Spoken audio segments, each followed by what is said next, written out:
السلام علیکم ناظرین، میں ہوں فاروق عباس نیوٹرل بائی جاوید چودھری۔ میں ناظرین گزشتہ ایک ویلاگ میں آپ سے ایک بات کی تھی کہ ایک اسپیشل ٹاپک ہم ڈسکس کریں گے پاکستان کے حوالے سے۔ ہمارے لوگ بہت پریشان ہوتے ہیں کہ ہم ترقی کیوں نہیں کر پا رہے اور ہمارے مسائل جو ہیں ان کا حل کیا ہوگا، اور منوصل قوم ہم کیسی قوم ہیں۔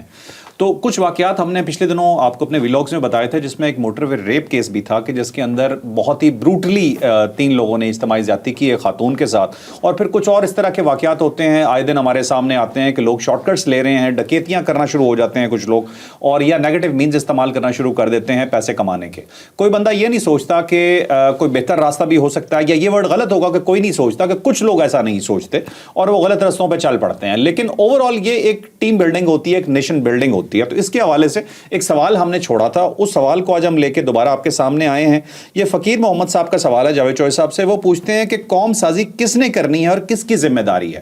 تو یہ آج ہمارا پورا ٹاپک ہے کہ ہم قوم کے طور پہ کیسی قوم ہیں، اور اگر ہمیں سدھارنا تھا تو وہ کس نے سدھارنا تھا، اور وہ سدھار رہا ہے یا نہیں سدھار رہا ہے، جانتے ہیں۔ پہلی بات تو یہ ہے کہ آپ کو بہت بہت عید مبارک ہو، اور اللہ تعالیٰ آپ کو ایسی ہزاروں خوشیاں نصیب کرے، آپ کو، آپ کی فیملی کو، آپ کے دائیں بائیں موجود آپ کے رفقا کو، آپ کے عزیزوں کو، رشتہ داروں کو اللہ تعالیٰ ایسی لاکھوں خوشیاں نصیب کرے میری طرف سے، اور فرق کی طرف سے آپ کو بہت بہت عید مبارک ہو۔ عید کے دن سوال بڑا دلچسپ ہے اور بہت اچھا ہے، اور اس کے اندر بہت ساری چیزیں نکلیں گی، بہت سے شیڈز نکلیں گے، جس سے آپ اپنے آپ کو انڈرسٹینڈ کر سکیں گے، ہمیں بھی انڈرسٹینڈ کر سکیں گے، اور اپنے پورے معاشرے کو انڈرسٹینڈ کر سکیں گے۔ یہ یاد رکھیے گا کہ قوم سازی جو ہوتی ہے اس کے 3 ایلیمنٹس ہوتے ہیں، اور وہ ذمہ داری اجتماعی طور پہ تینوں سیکٹرز کی ہوتی ہے۔ سب سے پہلی ذمہ داری والدین کی ہے، کیونکہ کوئی ملک نہیں ہے جو آپ سے یہ کہتا ہو کہ بچہ پیدا کرے۔ بچہ پیدا کرنے کا جو فیصلہ ہے وہ والدین کا فیصلہ ہوتا ہے، اور جب آپ نے یہ فیصلہ کر لیا تو بچہ سب سے پہلے آپ کی ذمہ داری۔ اگر آپ اس کی سردی کا خیال نہیں رکھیں گے، گرمی کا خیال نہیں رکھیں گے، فوڈ کا خیال نہیں رکھیں گے، کھانے پینے کا خیال نہیں رکھیں گے، اس کو چلائیں گے نہیں، اس کو کپڑے نہیں پہنائیں گے، تو ریاست کچھ نہیں کر سکتے۔ لہذا جو پہلا سٹیپ ہے وہ والدین کا ہے، اور جیسے والدین ہوتے ہیں بچے ویسے ہوتے ہیں، فرق یہ یاد رکھو۔ مثلا یہ ہے کہ ہم سب اپنی والدہ کی طرح مسکراتے ہیں، کیونکہ ایموشن جو ہے ہم نے ماں سے سیکھے ہوتے ہیں۔ ماں جس طرح اسمائل کرتی نا، آپ کبھی اپنی اسمائل کو اور اپنی والدہ کی اسمائل کو دیکھو گے تو آپ دیکھو گے کہ ریزیمبل ہے اس سے، وہ اس کے اندر بڑی 100% ریزیمبلنس ہے۔ تو ہم ہر شخص اپنی ماں کی طرح مسکراتا ہے، کیونکہ اس نے ماں سے مسکرانا اور ایموشنز ڈرائیو کیا ہوتا ہے۔ دوسرا یہ یاد رکھو کہ جو ماں کے ساتھ ہمارا ایک جسمانی تعلق ہوتا ہے، کیونکہ ہم ماں کے جسم کا حصہ ہوتے ہیں۔ ہماری ہڈیاں ماں کی ہڈیوں سے جنم لیتی ہیں، ہمارے مسلز ماں کے مسل سے جنم لیتے ہیں، ہمارا بلڈ ماں کے بلڈ سے جنم لیتا ہے، ہمارا برین، ہر چیز جو ہے نا، ہمارے پاس سب چیزیں جو ہوتی ہیں ماں کے جسم کا حصہ ہوتے ہیں۔ اس لیے جب بھی ہمیں تکلیف ہوتی ہے تو ہم ماں کو یاد کرتے ہیں۔ یہ بالکل ایسا ہے جیسے ہاتھ دوسرے ہاتھ کو یاد کرتا ہے۔ مثلا ہمیں یہاں درد ہوتا ہے نا، تو کیا کرتا ہے، یہ ہاتھ فوراً اس کی مدد کو پہنچتا ہے۔ ایسے ہی نا، ایک گھٹنا جو ہے اس کے اوپر بوجھ پڑتا ہے تو دوسرا جو گھٹنا ہے فوری طور پر اس کی مدد کو پہنچتا ہے۔ ایسے ہی نا، ایک مسل کو جب کوئی تکلیف پہنچتی ہے تو دوسرا مسل اس کی مدد کرتا ہے۔ بالکل اسی طرح ماں کے وجود کا حصہ ہوتا ہے۔ جب ہمیں تکلیف ہوتی ہے تو ہم ماں کو یاد کرتے ہیں، اپنا جو بڑا وجود ہوتا ہے اس کو یاد کرتے ہیں، اور جب چھوٹے وجود کو تکلیف ہوتی ہے تو بڑے وجود کو پتہ چل جاتا ہے، ماں کو پتہ چل جاتا ہے کہ میرے بیٹے کے ساتھ یا میرے بچے کے ساتھ یا میری بچی کے ساتھ کوئی ظلم ہو رہا ہے، وہ فوراً تڑپتی ہے۔ ایسے ہی نا، کیونکہ ہم اس کے وجود کا حصہ ہوتے ہیں۔ تو ماں سے ہم ایموشنز لیتے ہیں، ماں کے ایموشنز اچھے ہوں گے ہمارے ایموشنز اچھے ہوں گے، ماں کے ایموشنز غلط ہوں گے ہمارے ایموشنز غلط ہوں گے۔ باپ سے ہم بیہیویئرز لیتے ہیں، کیونکہ ہم آئیڈلائز کرتے ہیں، ہم اپنے والد کو سپرمین سمجھتے ہوتے ہیں۔ جو بچہ ہوتا ہے نا، اپنے والد کو بہت زیادہ پسند کرتا ہوتا ہے، اس لیے بچے دوڑ کے اپنے والد کی ٹانگوں کے ساتھ لپٹتے ہیں۔ اور یہ کہا جاتا ہے کہ جب بچے کو والد مارتا ہے تو بچہ شاک پہ چلا جاتا ہے۔ وہ اس لیے شاک میں چلا جاتا ہے، وہ ایکسپیکٹ ہی نہیں کرتا کہ میرا والد جو ہے مجھے ڈانٹ بھی سکتا ہے یا مجھے مار بھی سکتا ہے، کیونکہ اس کی وجہ یہ کہ وہ تو ہیرو ہوتا ہے اس کا، کیونکہ اس سے تو وہ بیہیویئر سیکھ رہا ہوتا ہے۔ تو بیہیو جو ہوتا ہے نا، ہر انسان اپنے والد کی طرح کرتا ہے۔ مجھے جب بھی غصہ آتا ہے تو میرے اندر میرا والد آ جاتا ہے، اس کی روح آ جاتی ہے، میں اسی طرح بیہیو کرتا ہوں۔ میں جب ناراض ہوتا ہوں تو اپنے والد کی طرح ناراض ہوتا ہوں۔ آپ بھی جب ناراض ہوتے ہوں گے اپنے والد کی طرح ناراض ہوتے ہوں گے۔ اس کی بنیادی وجہ یہ ہے کہ ہم نے ان سے سیکھا ہے، بیہیویئر ہم نے ان سے سیکھا ہوا ہے۔ تو قوم سازی کا جو پہلا سٹیپ ہے وہ والدین۔ ٹھیک، میں اکثر لوگوں سے یہ کہتا ہوں کہ جس طرح آپ اپنے بچوں کو دیکھنا چاہتے ہیں نا، ویسے آپ خود ہو جائیں، آپ کے بچے ویسے ہو جائیں، کیونکہ آپ ان کے آئیڈیل ہیں، کیونکہ آپ آئیڈیل ہیں، کیونکہ وہ آپ سے سیکھ رہے ہیں۔ بس دیکھیں نا، سورج کی روشنی اگر زرد ہوگی تو زمین کے اوپر جو روشنی پڑے گی وہ بھی زرد ہوگی۔ زمین کی ہر چیز آپ کو زرد نظر آئے گی۔ اب سورج کی روشنی اگر سبز ہو جائے گی تو زمین کے اوپر ہر چیز آپ کو سبز نظر آئے گی. صحیح. تو سیم اسی طرح جو والدین ہیں جیسے والدین ہوں گے بچے ویسے ہوں گے. کیونکہ دیکھیں نا زبان جو ایکسنٹ ہے ہم اپنے والدین سے سیکھتے ہیں نا جی. اگر لاہور کے لوگوں کا ڑے پھنستا ہے تو انہوں نے کہاں سے سیکھا؟ پورے لاہور کا ہی پھنستا ہے. پورے لاہور کا پھنستا ہے کیونکہ وہ والدین جو ڑے کر کے پھنساتے ہیں تو بچے نے وہیں سے سیکھا ہوتا ہے. ٹھیک ہے. ایسے ہی ہے نا. تو پشتو جو ہوتی ہے کہاں سے لوگ سیکھتے ہیں؟ اپنے والدین سے سیکھتے ہیں. پنجابی کہاں سے سیکھتے ہیں؟ اپنے والدین سے سیکھتے ہیں. سرائکی کہاں سے سیکھتے ہیں؟ اپنے والدین سے سیکھتے ہیں. مذہب کہاں سے سیکھا جاتا ہے؟ والدین سے سیکھا جاتا ہے. فرقہ کہاں سے آتا ہے؟ والدین سے آتا ہے. جو سوشل کسٹمز ہیں کہاں سے آتی ہیں؟ والدین سے آتی ہیں. ٹھیک ہے نا. تو والدین ہی سب کچھ دیتے ہیں نا جی. یہ کیسے ہو سکتا ہے کہ باپ تو چور ہو اور بچہ جو ہے وہ مولوی نکل آئے؟ باپ جو ہے وہ کنجوس ہو اور بچہ فراخ دل نکل آئے. والد ظالم ہو اور بچہ بہت ہی نرم دل ہو جائے. معجزے ہوتے ہیں دنیا میں کوئی شک نہیں, لیکن معجزے ہوتے بڑے کم ہیں, اتنے زیادہ نہیں ہوتے, پرسنٹیج بہت کم, بہت پرسنٹ. وہ جو کہتے ہیں نا کچھ ہوتے ہیں آؤٹ لائٹس ہوتے ہیں, ان کو تو کہتے ہیں آؤٹ لائٹس, کہ ایسے لوگ ہوتے ہیں جو سسٹم سے باہر ہوتے ہیں. وہ قدرت کو خاص کرم کرتے ہیں ان کے اوپر, وہ قدرت کو خاص رحم ہوتا ہے. کوئی چوروں کے گھر میں ولی پیدا ہو جاتا ہے, لیکن ہر چور کے گھر ولی پیدا نہیں ہوتا. کوئی لاکھوں میں سے کوئی ایک مثال ہوتی ہے کہ جس میں سے چور ہے خاندان تو اس میں سے ایک ولی پیدا ہوگا. ٹھیک ہے, لاکھوں میں سے ایک مثال ہوگی. ہر چور کا بچہ ولی نہیں ہو سکتا, یہ ذہن میں رکھو آپ. تو یہ ہو نہیں سکتا کہ والدین جو اچھے ہوں اور بچے برے نکل آئیں, اور والدین جو برے اور بچے اچھے نکل آئیں, یہ ممکن نہیں ہے. ٹھیک ہے, ٹھیک ہے نا. تو یہ اسی ریفلیکشن ہی ہوگی اس کے, جو اپنے وہ گھر میں ہوتا دیکھیں گے اسے وہ نارمل سمجھیں. لہٰذا قوم کی جو کردار سازی ہے سب سے پہلے پیرنٹس نے کرنے.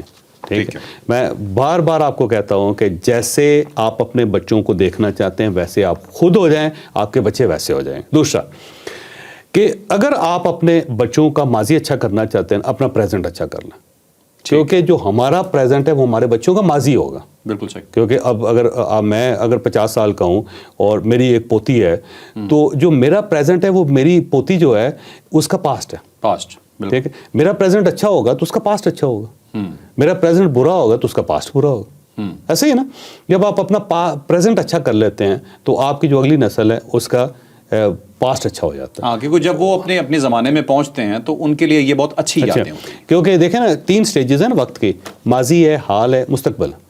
ماضی اچھا ہوگا حال اچھا ہو جائے گا, حال اچھا ہوگا فیوچر اچھا ہو جائے گا.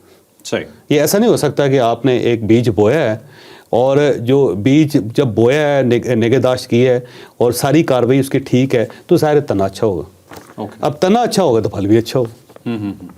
اگر بیج آپ نے غلط بویا ہے تو تنا اچھا نہیں ہوگا, تنا اچھا نہیں ہوگا تو پھل بھی اچھا نہیں ہوگا. سمپل فارمولا ہے. ٹھیک ہے. تو جب آپ کے بچوں کا پاسٹ اچھا ہوگا تو پریزنٹ بھی اچھا ہو جائے گا, پریزنٹ اچھا ہوگا تو فیوچر بھی اچھا ہو جائے گا. ٹھیک ہے. تو پہلی ذمہ داری جو ہے وہ ہے پیرنٹس کی. تو ہم یہ ذمہ داری نہ ٹیچرز پہ ڈال سکتے ہیں, نہ ہم سوسائٹی پہ ڈال سکتے ہیں, نہ ہم گورنمنٹ پہ ڈال سکتے ہیں. کیونکہ وجہ یہ ہے کہ یہ کردار سازی جو ہے نا ماں باپ کے گھر سے سٹارٹ ہونی ہے. تو پہلا 2.5 سال تو بچہ ہوتا ہی والدین کے پاس ہے, 3 سال 3.5 سال 4 سال 5 سال بچہ ہوتا ہی والدین کے پاس ہے, اور وہیں سے عادتیں بنتی ہیں, وہیں سے اس کا ووکل کارڈ بنتا ہے, وہیں سے اس کے بیہیویئرز بنتے ہیں, وہیں سے وہ چوری سیکھتا ہے, وہیں سے وہ فراخ دلی سیکھتا ہے, وہیں سے وہ شیئرنگ سیکھتا ہے کہ یہ اس کا کمال. تو پہلے ذمہ دار والدین. اسی لیے وہ جو ایک چور تھا نا, جب اسے سزا ہونے لگی تو اس نے کہا جی میں اپنی والدہ سے ملنا چاہتا ہوں. تو انہوں نے کہا کہ والدہ آ گئی, تو اس نے کہا جی کہ آپ قریب آؤ. جب وہ قریب آئی تو اس نے کہا جی میں سرگوشی کرنا چاہتا ہوں. تو والدہ نے کان آگے کر دیا, تو چور نے اس کے کان کے اوپر چک مار دیا. اچھا. اور اس کا کان کاٹ لیا اپنی ماں کا, اور وہ خون ہو گئے. تو جج نے کہا کہ تم نے کیا کیا؟ اس نے کہا میں نے اس لیے کیا ہے کہ میں آج چور ہوں تو اس عورت کی وجہ سے. میری ماں نے اگر پہلی چوری پہ میری پٹائی کی ہوتی, دوسری چوری پہ مجھے پھینٹا لگایا ہوتا, تو آج میں ایک پروفیشنل چور نہ ہوتا. تو یہ ذمہ دار یہ ہے. ٹھیک ہے. تو ذمہ دار والدین ہوتے ہیں, تو پہلی ذمہ داری والدین کی. ٹھیک ہو گیا, صحیح ہے. صحیح. اچھا, دوسری جو ذمہ داری وہ سوسائٹی کی ہے. اب یہ جو برائی ہے سوسائٹی نے روکنا ہے. قرآن کیا کہتا ہے کہ معاشرہ جو ہے نا اس نے برائی کو روکنا ہے. وہ کہتا ہے کہ ہاتھ سے روکو, روک سکتے ہو تو, نہیں تو زبان سے روکو, روک سکتے. اگر وہ بھی نہیں کر سکتے دل میں برا سمجھو اس کو. یہ کیا چیز ہے؟ یہ اجتماعی ذمہ داری. بالکل صحیح. آپ کے سامنے اگر یہ غلط ہو رہا ہے, کوڑا پھینکا جا رہا ہے, تو بھائی ہاتھ سے روکے نا ان کو. کیوں نہیں روکتے آپ؟ برائی ہو رہی ہے تو کیوں نہیں روکتے آپ؟ چپ کر کے کیوں وہاں سے گزر رہے ہو آپ؟ ایک آدمی بدتمیزی کر رہا ہے تو آپ کیوں نہیں روکتے؟ ایک آدمی روز اپنی بیوی کو پھینٹا لگا رہا ہے, آپ آواز سن رہے ہو تو کیوں نہیں روکتے؟ ہے نا محلہ پورا اکٹھا ہو کے اسے کہ خبردار اگر تم نے اس عورت پہ ہاتھ اٹھایا, اب دیکھیں اس کے بعد عورت کے اوپر ہاتھ اٹھائے گا؟ وہ نہیں اٹھائے گا. نہیں کبھی بھی نہیں. ہاں. یا اگر فرض کریں کہ ایک چور ہے, آپ کو پتہ ہے کہ چور ہے, آپ کو پتہ ہے کہ یہ آدمی جو ہے نا منافقت کرتا ہے, آپ کو پتہ ہے یہ کم تولتا ہے, آپ کو پتہ ہے یہ گنڈا ہے, تو بھائی اس کے پاس کیوں نہیں جاتے آپ, اسے کیوں نہیں روکتے؟ جب آپ نہیں روک رہے تو آپ ایکولی ذمہ دار ہیں. پھر آپ اعتراض نہیں کر سکتے کہ معاشرہ بڑا گندا ہے, آپ اس کا حوصلہ بڑھا رہے ہیں. آپ اس کا حوصلہ بڑھا رہے ہیں. تو قرآن تو یہ کہتا ہے, اسلام تو یہ کہتا ہے, مذہب تو یہ کہتا ہے کہ آپ نے زور بازو سے اس کو روکنا ہے. پہلا فرض ہے جو برائی ہے, جو برائی, تو آپ روکیں نا اس کو, کیوں نہیں روک رہے؟ اچھا اب اگر آپ نہیں روک پا رہے تو زبان سے تو اظہار کریں اس کا کہ یار یہ بندہ بڑا برا ہے, یہ کرپٹ آدمی ہے. صاحب یہاں پہ ہمارے معاشرے میں نا لوگوں نے برائی کی ڈیفینیشن اپنی اپنی بنا لی ہے. کسی کے لیے کوئی مطلب سمجھے کہ کوئی میوزک کانسرٹ ہو رہا ہے تو وہ برا ہے, کسی کے لیے کوئی سیاسی جلسہ ہو رہا ہے تو وہ برا ہے. تو اس سے بھی تو تھوڑا ڈیفائن کریں کہ یہ برائی کس چیز کو ہم کہیں. یہ نہیں, دیکھو برائیاں کو 10-12 ہی ہیں, یہ برائیاں نہیں ہیں, یہ چوائسیز ہیں کہ ایک آدمی تلاوت پسند کرتا ہے, دوسرا آدمی میوزک پسند کرتا ہے, یہ چوائسیز ہیں. یہ برائی اچھائی نہیں ہے. ہم نے بدقسمتی سے نا ان کو برائی اور اچھائی میں کنورٹ کر دیا ہوا, جبکہ یہ چوائسیز ہیں. میں کرکٹ کھیلنا چاہتا ہوں, آپ گولف کھیلنا چاہتے ہیں, وہ آدمی جو ہاکی کھیلنا چاہتی ہے, باسکٹ بال, چوائسیز ہیں. تو ایک دوسرے کی چوائسیز کو تو برداشت کرنا چاہیے. چوائسیز جو ہے نا وہ حرام نہیں ہے, وہ حلال نہیں ہے, وہ چوائسیز ہیں سمپل, اور اس کا تعلق اس کے ساتھ نہیں ہے. برائی جو ہے نا وہ یونیورسل ہے. دنیا کا کوئی ایک معاشرہ بتائیں جہاں پہ یہ کہا جا رہا ہے کہ جی جھوٹ بولنا جائز ہے؟ کوئی بھی نہیں کہے گا. کوئی بھی نہیں کہے گا. تو برائی جھوٹ ہے جو یونیورسل ٹروتھ ہے, پوری دنیا کے اندر ہے, اور اس کو کوئی بندہ سپورٹ نہیں کرے گا. ایسے ہی ٹھیک ہے. چوری جو ہے نا, کوئی دنیا کا معاشرہ بتائیں جو کہہ رہا ہے کہ چوری کرنا جائز ہے, چوری ضرور کرے, لازم ہے آپ کے اوپر کہ چوری کریں. ٹھیک ہے. تو یونیورسل ٹروتھ ہی ہے. ریپ کرنا یعنی عورت کی مرضی کے بغیر اس کے اوپر اسالٹ کرنا, یہ جو ہے حرام ہے, یہ جرم ہے, یہ گناہ ہے. کوئی ایک معاشرہ بتائیں جو اس کو الاؤ کرتا ہو؟ نہیں کرتا. ٹھیک ہے نا. تو یہ برائیاں جو ہے نا, شور کرنا, شرابہ کرنا, بے عزت کرنا لوگوں کو, گند ڈالنا, لوگوں کا حق غصب کرنا, کرپشن کرنا, یہ سارے وہ چیزیں ہیں جس کو ہم برائیاں کہہ سکتے ہیں. اس کے خلاف آواز اٹھانا, اس چیزوں کو کریکٹ کرنا معاشرے کی ذمہ داری ہے. ٹھیک ہے. اور قدرت نے, اللہ تعالیٰ نے, مذہب نے یہ کہا ہے کہ آپ کی ذمہ داری اور آپ سے سوال کیا جائے گا کہ جب برائی آپ کے سامنے ہو رہی تھی تو آپ خاموش کیوں رہے؟ ٹھیک ہے. جب ہم نے آپ کو آواز دی, منہ میں زبان دی, تو اس کو استعمال کیوں نہیں کیا؟ ہم نے آپ کو بازو دیے, طاقت دیے, آپ نے اس طاقت کو استعمال کیوں نہیں کیا؟ ہم نے آپ کو دل دیا جس میں آپ اس برائی کو برا کہہ سکتے تھے اور اللہ تعالیٰ سے مدد مانگ سکتے تھے, مدد کیوں نہیں مانگی؟ اور اس برائی پہ آپ نے یہ کیوں نہیں اپنے دل میں کہا کہ یہ بہت غلط ہے, میں اپنے بچوں کو نہیں کرنے دوں گا, میں اپنی سوسائٹی, اپنی فیملی کو نہیں کرنے دوں گا؟ کیوں نہیں کہا؟ ٹھیک ہے نا. تو دوسرا جو ایلیمنٹ ہے وہ سوسائٹی ہے. اب مسئلہ یہ ہے کہ والدین بچے کی تربیت غلط کر رہے ہیں, کردار سازی نہیں کر رہے ہیں. سوسائٹی اس کے اوپر خاموش ہے, برائی کے اوپر, جرائم کے اوپر, خرابیوں کے اوپر چپ کر کے بیٹھی ہوئی ہے. لہذا اور تھرڈ اور آخری ذمہ دار وہ گورنمنٹ ہے, سسٹم, وہ ریاست ہے. دیکھیں ریاست نے فیصلہ کرنا ہوتا ہے کہ اسے کس قسم کے لوگ چاہیے. اب جاپنیز معاشرے میں گیا ہوں, میں بڑی مرتبہ گیا ہوں جاپان. تو گورنمنٹ نے کیا کیا ہوا ہے, اس نے صفائی کو فل ایمان بنایا ہوا ہے. ہم کہتے ہیں صفائی نصف ایمان ہے. اس سسٹم کے اندر, اس ریاست کے اندر صفائی فل ایمان ہے. اب وہ کرتے کہ یہاں کہ جو اسکول میں بچے آتے ہیں وہ آدھا گھنٹہ پہلے آتے ہیں اسکول لگنے سے, اور پورا اسکول مل کے انکلوڈنگ ٹیچر پہلے پورے اسکول کی صفائی کرتا آدھا گھنٹہ. بچہ پرائم منسٹر کا ہے, بچہ پریزیڈنٹ کا ہے, بچہ بادشاہ کا ہے, بچہ ہونڈا یا ٹوٹا کا سی او کا بچہ ہے, اس نے صفائی کرنا. سب, کوئی ایگزمپشن نہیں. پرنسپل ہے, ٹیچر ہے, پی این ہے, سب نے صفائی کرنا ہے. تو سب لوگ وہاں پہ صفائی کریں. اور ایک گورنمنٹ رول ہے, گورنمنٹ رول ہے, ریاست نے رول بنایا ہوا. اس کے بعد کلاسز سٹارٹ ہوں گے, اور پھر اس کے بعد یہ ہوگا کہ جب اسکول ختم ہونے کا ٹائم ہوگا تو پھر پورے اسکول میں صفائی کی جائے گی. اچھا, صفائی کر کے سب لوگ کر جائیں.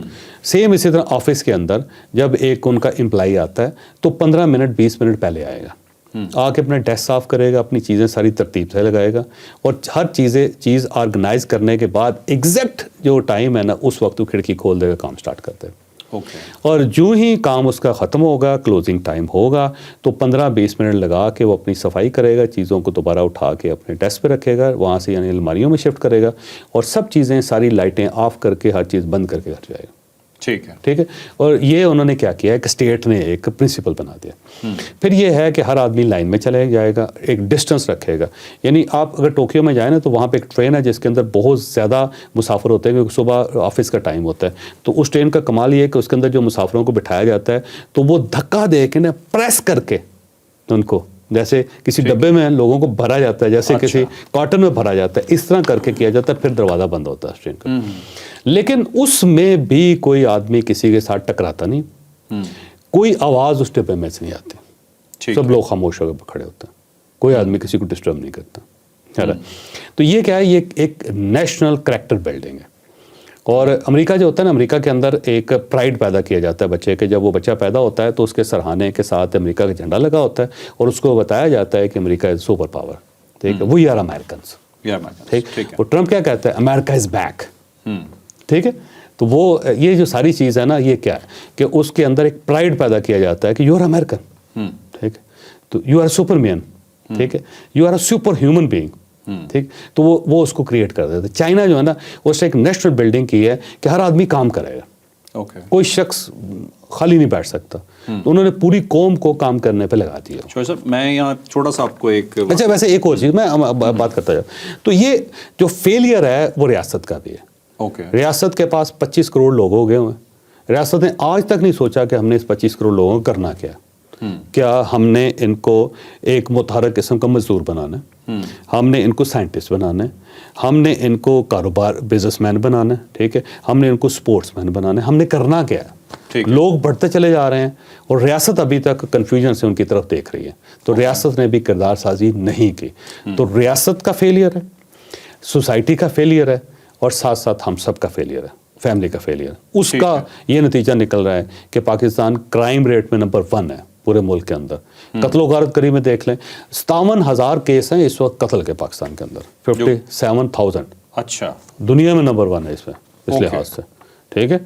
اور بیماریاں جو ہیں اس کے اندر کوئی بیماری لے لو بھائی, اس میں پاکستان نمبر 1 ملے گا آپ کو. نمبر 1, نمبر 2, نمبر 3, نمبر 4, پہلے 4 میں ملے گا.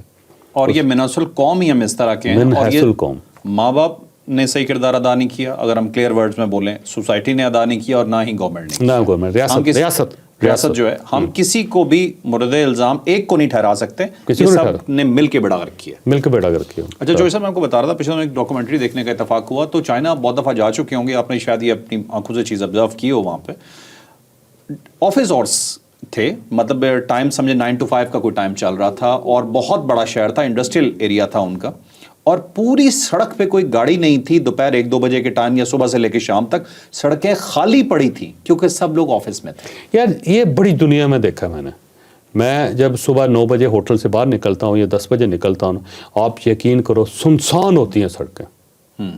کیونکہ اس کی وجہ یہ ہے کہ اس پورے ملک کو پتہ ہے کہ ہم نے کام کرنا. ٹھیک ہے. سب لوگ کام پہ چلے جاتے ہیں, اور شام کے وقت پورا ملک سڑکوں کے اوپر ہوتا ہے, کیونکہ وہ کام سے واپس آ چکے, وہ گھر جا رہا ہوتا ہے. اور شام 10 بجے کے بعد نا سارے لوگ غائب ہو جاتے ہیں. وہیں یورپ کے بہت سارے ایسے شہر ہیں, آپ یقین کرو کہ کیونکہ وہ وہاں پہ جلدی کھانا کھاتے ہیں, جلدی سو جاتے ہیں. اور جب 7, 8, 9 بجے میں شہر ہو کا عالم ہوتا ہے, کسی سائڈ پہ کوئی بندہ نہیں ہوتا دن کے وقت بھی, کیونکہ سب لوگ. اچھا, اس کے مقابلے میں آپ پاکستان کسی شہر میں چلے جائیں, آپ کو ساری سر نظر آئیں گے, بندے ہی بندے نظر آئیں گے. اچھا, کسی بندے سے پوچھ لو بھی کدھر پھر رہے ہو, اس کو کوئی پتہ نہیں کیوں باہر نکلا ہے, بس نکلا. تو بندہ تفریح کے چکر میں نا گھر سے باہر نکل آتا ہے. یعنی پاکستان کے بارے میں کہتے ہیں کہ اگر آپ یہاں پہ اعلان کر دو کہ کرفیو لگ گیا, اور جو شخص نظر آئے گا اس کو گولی مار جائے. یہ لوگ صرف ٹیسٹ کرنے کے لیے کیا واقعی گولی مارتے ہی نہیں مارتے ہیں, وہ آدھا شہر باہر آ جاتے ہیں دیکھنے کے لیے کہ ہوتا کیسا. ابھی کووڈ کے اندر گورنمنٹ نے پابندی لگائی نا کہ باہر نکلو گے تو آپ کو کووڈ ہو سکتا ہے. لوگ یہ چیک کرنے کے لیے کہ واقعی کووڈ ہوتا ہے یا نہیں ہے, یہ جھوٹ بول رہے ہیں, وہ باہر پھرتے رہتے تھے. ٹھیک ہے, کمال ہے ویسے یار. بہادر قوم تو ہے, ہم نے کووڈ انجوائے کیا. تو آج عید کا دن ہے, میں آپ کی خوشیاں خراب نہیں کرنا چاہتا, لیکن میں آپ کو یہ چیز بتانا چاہتا ہوں کہ بھائی آپ کی بھی ذمہ داری ہے. اور یہ یاد رکھیں کہ خوشی جو ہوتی ہے نا, یہ بھی ایک ہیبٹ ہوتی ہے, عادت ہوتی ہے خوش رہنا. اور جس طرح آپ ٹیتھ برش کی ایک عادت ڈالتے ہیں, کیا کرتے ہیں بچے کو شروع سے, آپ بچہ دیکھتا ہے کہ باپ کر رہا ہے, ماں اس طرح کر رہا ہے, صبح اٹھ کے ٹیتھ برش کر رہے ہیں, رات کو سونے سے پہلے ٹیتھ برش کرتے ہیں, کھانے کے بعد ٹیتھ برش کرتے ہیں, بچہ کر کے اس کے بعد وہ ہیبٹ آ جاتی ہے اس کو. ایسے ہی ہوتا ہے نا, جو بوٹ پالش کرنا,